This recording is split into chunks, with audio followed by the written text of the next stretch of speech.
So just so you know, this is kind of like, I have an office where I work, but I just like to work in my bed. Plus I got, if you've seen my master bedroom makeover video, I did a little tour and I showed you how I changed up my nightstand area. Instead of it just being a nightstand, I put a desk there, and I actually just really enjoy working in my bedroom rather than in my office. And I even have like a Zen den that I plan to do some work in, but I just like it up here. There's a lot of light and it's just cozy, and I have all the stuff that I need, like my books, my notepad, my computer, my cameras, everything is up here, so I end up just doing a lot of my work in my bedroom. In a recent video, I explained that I am no longer on a plant-based diet. I just never really thought that I would be back to eating meat. I was totally sold on the whole concept of a plant-based diet. I was doing the plant-based diet for a good solid 8 months, almost a year. I had cut back drastically on my consumption of meat even before I went 100% vegan. So it was, I feel like I gave it a good fair shot. It wasn't like I just tried it for a few weeks and was like, I didn't see results, so I'm done. So I felt like it was totally something that I really wanted to do, I was really passionate about, but over time, as I saw that my skin was getting, not only was my skin getting worse, but I've become vegan over the last 6 months, and that's going well. I haven't seen any improvements on my skin, unfortunately.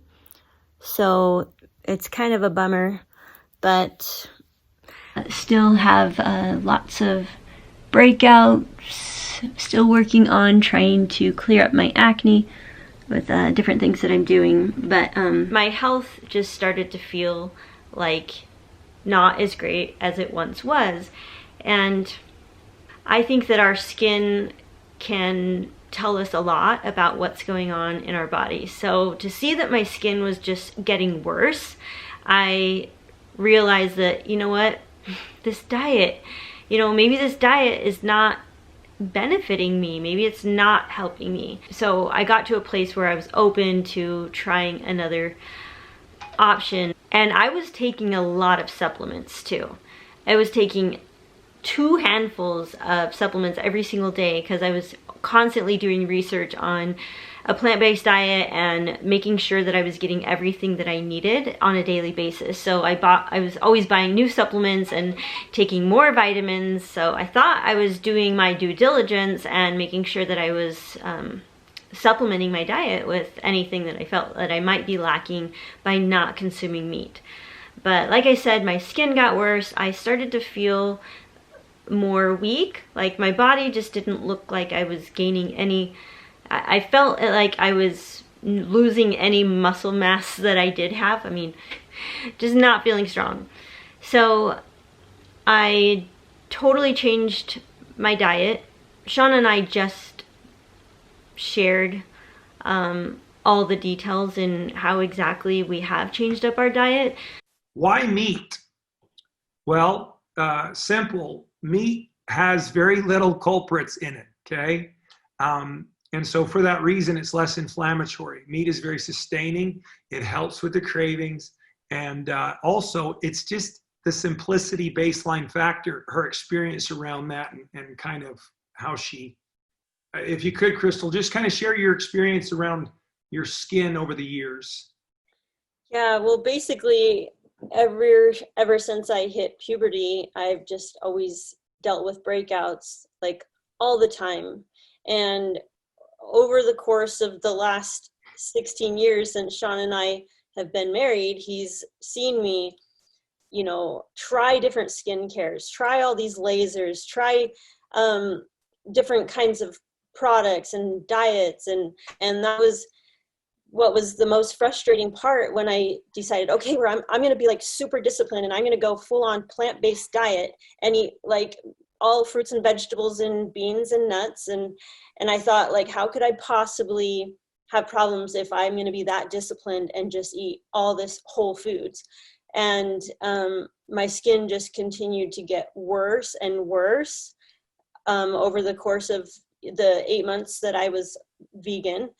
And I even, you know, I cut out gluten. I cut out, of course, I wasn't on any dairy, and I had already been, you know, cutting out sugar and junk food, and I didn't really eat. The only kind of sugar I would eat was through like fruits, or, you know, like as pure as I could get it. That was what I ate. And I was so frustrated to see that with so much discipline that I was using, and all I could, and my skin just kept getting worse, and it just was so depressing, and I would cry about it, and I'm like, I'm doing everything possible, like, what is it?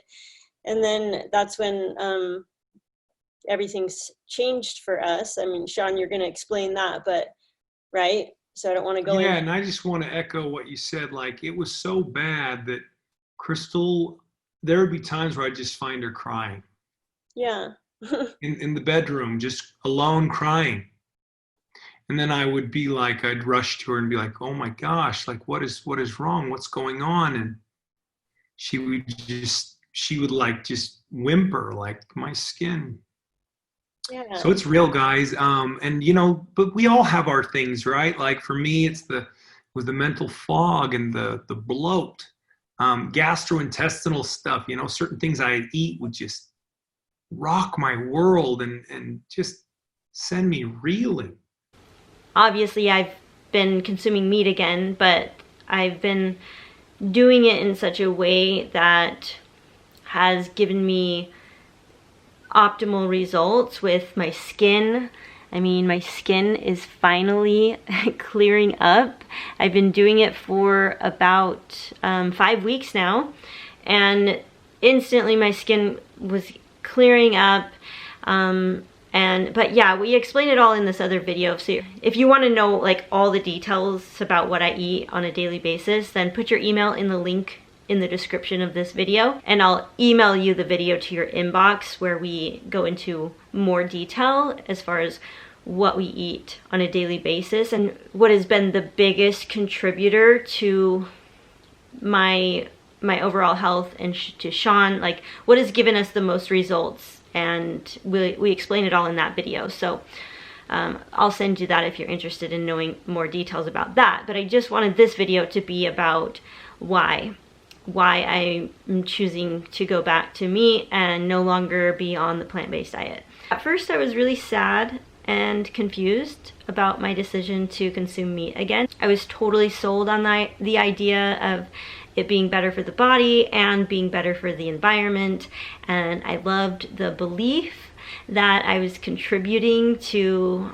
bettering the planet and to saving animals. So it made me feel good ethically. I just felt really good about it. But come to find out, I was just misinformed.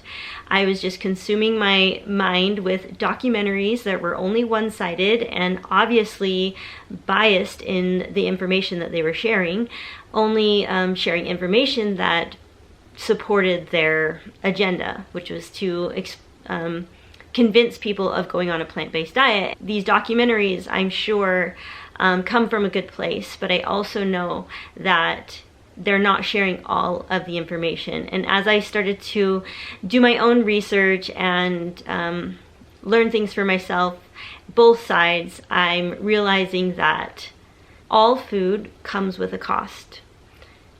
Whether it be plant-based diet or consuming animals, it's just kind of like sixes, really. I mean, that's kind of what I've decided based on doing more research. There was a study in the Journal of Agriculture and Environmental Ethics examined the incidental death of field animals that occurred as a result of growing and harvesting crops in the US. And the estimate is that 7.3 billion animals die annually. So I didn't really know that. I didn't really take that into consideration, that animals are dying even with the production of plant agriculture.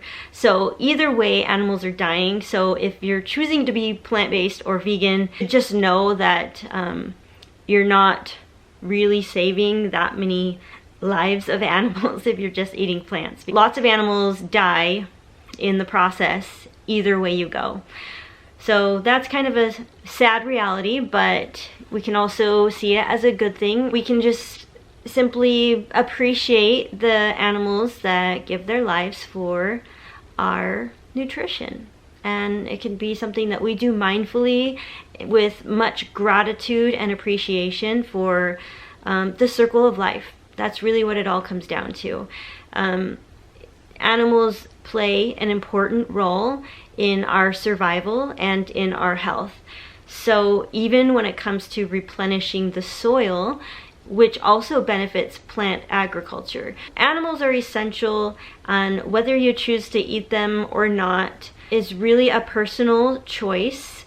Be open to both sides, because I think sometimes we can get so set in the way we see things, and we believe that we are doing it the right way because we've gathered all this evidence to support what we've decided to do in our lives. So that's kind of like human tendencies, human nature. We always want to validate our own choices and decisions, but just be open to all sides and to all of the information out there available. And I think it's really just important for us to discover more about our own bodies, to be really mindful of how we're feeling and what we're consuming.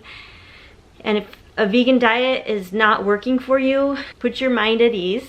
I don't want to be so extreme with my views around a plant-based diet that I'm willing to sacrifice my own health. So I appreciate the animals who give their life for my survival and for my health, and that's the best I can do. I just wanted to share kind of how I've come full circle, but have also just realized that I've just been misinformed and that there's just more information out there. If you're watching the documentaries that explain why veganism is so good for the environment and is so ethical, and for all those reasons, just know that there is so much more information that goes into agriculture in general that we might not be aware of. Take care of your body, do what you have to do to have good health, and know that there is no one size fits all. Not everybody is going to thrive on a plant-based diet, and not everybody does well on meat. So it's really just all about figuring out our own individual bodies and going from there.